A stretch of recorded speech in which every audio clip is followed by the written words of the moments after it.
Assalamualaikum warahmatullahi wabarakatuh.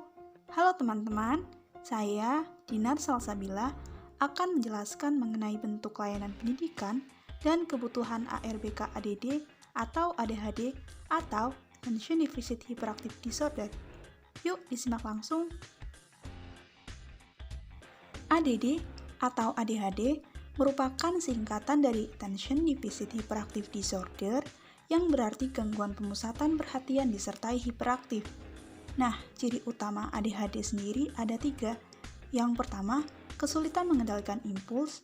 Yang kedua adalah hiperaktif. Dan yang ketiga adalah kesulitan dalam berkonsentrasi. Lantas, bagaimanakah bentuk layanan pendidikan pada anak ADHD, serta apa saja sih kebutuhan anak ADHD? Yang pertama adalah bentuk layanan pendidikan ADD atau ADHD. Anak dengan ADD atau ADHD sering mengalami kesulitan dalam menjalin hubungan sosial. Hal ini dikarenakan tidak bisanya mereka ketika mengontrol sikap yang hiperaktif, impulsif, dan sulit untuk memfokuskan diri atau berkonsentrasi. Oleh sebab itu, seringkali ketika mereka bertindak, dianggap tidak ramah, suka memerintah, kasar, tidak berpikir, atau terkesan aneh. Hal ini pula menyebabkan anak ADD atau ADHD ini sering menjadi bahan sasaran atau olok-olokan dari teman-teman sebayanya. Oleh karena itu, anak dengan ADD atau ADHD ini sepatutnya mendapatkan pelayanan pendidikan khusus di sekolah. Namun, apabila pihak sekolah tidak memiliki sarana atau fasilitas khusus untuk menangani anak ADD atau ADHD, maka sebaiknya pihak sekolah menghubungi lembaga yang memiliki tenaga ahli dalam mengatasi anak dengan ADD atau ADHD ini. Misalnya adalah klub anak-anak berkesulitan belajar atau klub AABB. Kemudian, antara pihak sekolah, pihak orang tua, dan dengan dokter yang menangani atau konselor yang menangani anak dengan ADD atau ADHD, harus ada komunikasi yang intens dan saling bekerja sama. Sekolah dapat bekerja sama dengan pihak orang tua atau keluarga dan dengan para dokter atau konselor yang membantu untuk menangani anak ADD atau ADHD di sekolah dengan cara memberikan informasi mengenai perkembangan anak ADD atau ADHD kepada orang tua dan dokter atau konselor sehingga dapat membantu diagnosis dan pengobatan dari anak ADD atau ADHD tersebut. Di sini, orang tua pun dapat memberikan kerjasamanya dengan pihak sekolah dan pihak dokter atau konselor dengan cara memberikan informasi mengenai keadaan anaknya yang memang memiliki ADD atau ADHD sehingga pihak sekolah pun dapat memaklumi atau dapat memahami kondisi tersebut. Selanjutnya, kita akan beralih ke kebutuhan anak ADD atau ADHD.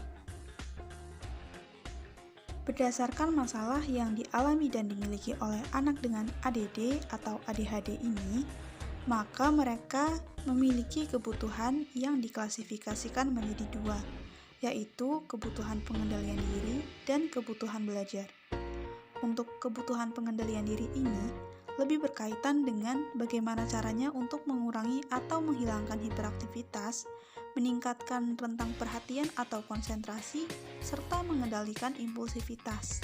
Oleh karena itu, beberapa cara yang dapat ditempuh ada 4, yaitu yang pertama ada rutinitas, struktur, dan konsistensi.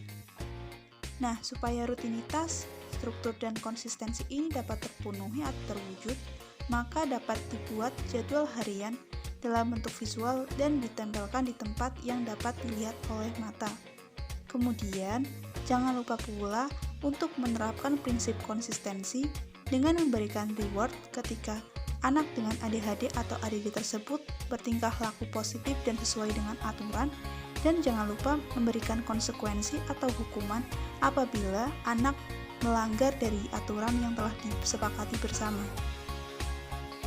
Yang kedua adalah fokuskan pada hal-hal positif.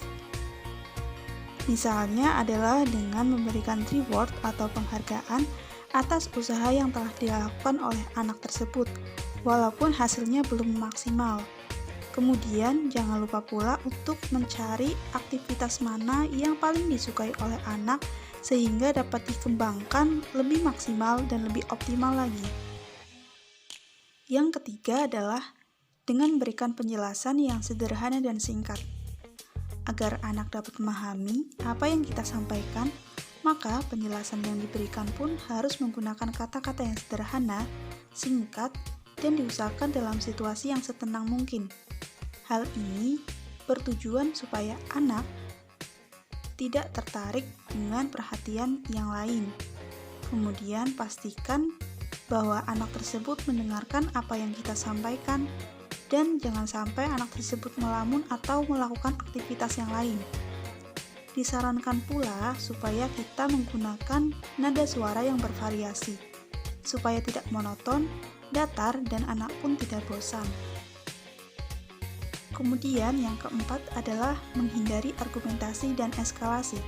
Maksudnya, apabila terlibat konflik atau dalam hal ini terdapat perbedaan pendapat atau mungkin anak melakukan komentar atau protes terhadap apa yang telah kita jelaskan, maka alangkah baiknya kita beri perintah dan larangan yang singkat dan tegas. Apabila ia terus berkomentar dan terus berprotes, maka sebaiknya diabaikan saja.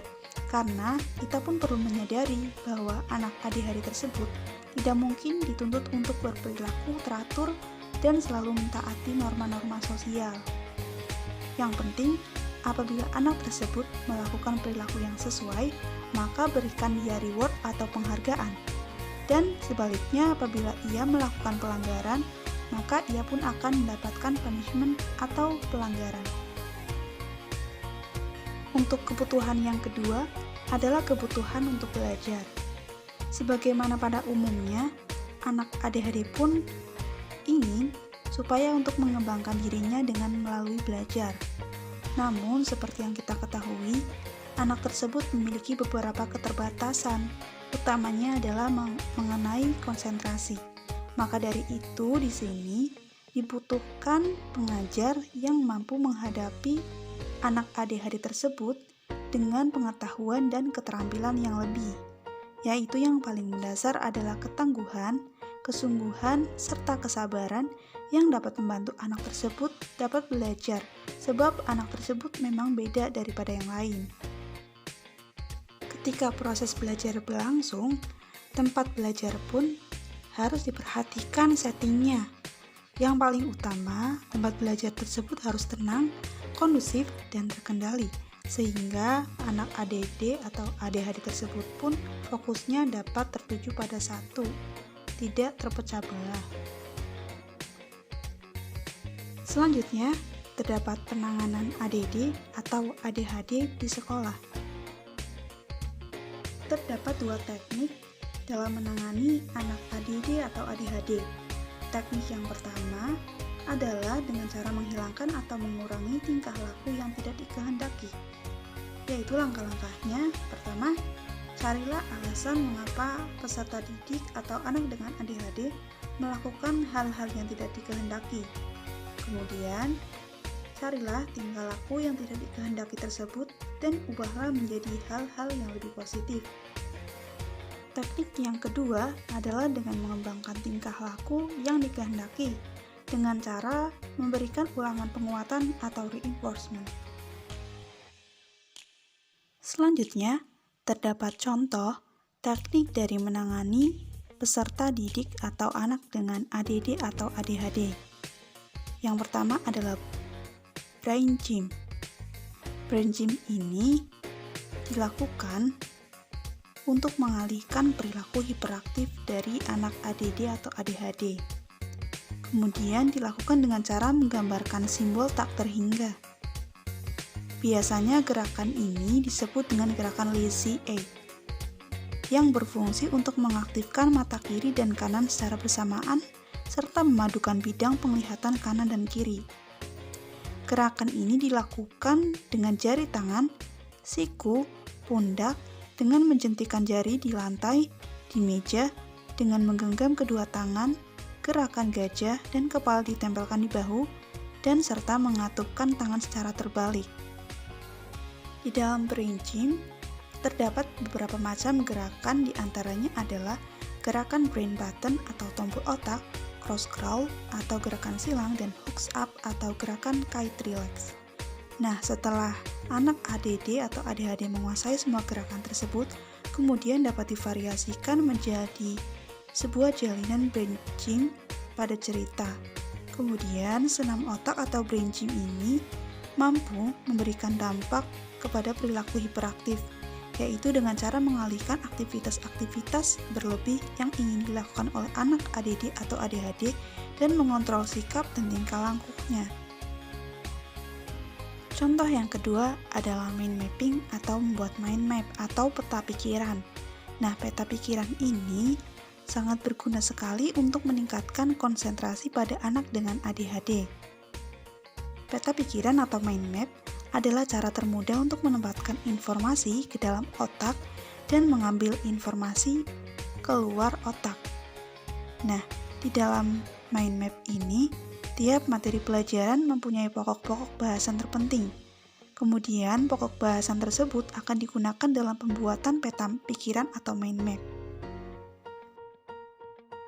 Adapun strategi yang dapat dilakukan untuk menangani anak dengan ADD atau ADHD di rumah maupun di sekolah.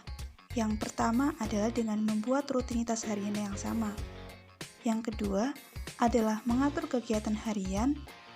Yang ketiga adalah membuat jadwal untuk PR. Dan yang terakhir adalah dengan menetapkan aturan yang konsisten dan berimbang. Kemudian tujuan dari penanganan, menurut Baihaqi tahun 2008 menyebutkan bahwasannya tujuan penanganan pada anak dengan ADD atau ADHD adalah untuk membantu anak tersebut supaya dapat fokus dan berkonsentrasi serta mengeliminasi kesulitan belajar dengan memperhatikan faktor yang mengakibatkan kesulitan tersebut. Demikian penjelasan dari saya mengenai bentuk layanan pendidikan serta kebutuhan pada anak dengan ADD atau ADHD. Mohon maaf apabila ada salah kata atau salah penjelasan, dan terima kasih telah mendengarkan sampai di bagian yang paling terakhir. Wassalamualaikum warahmatullahi wabarakatuh.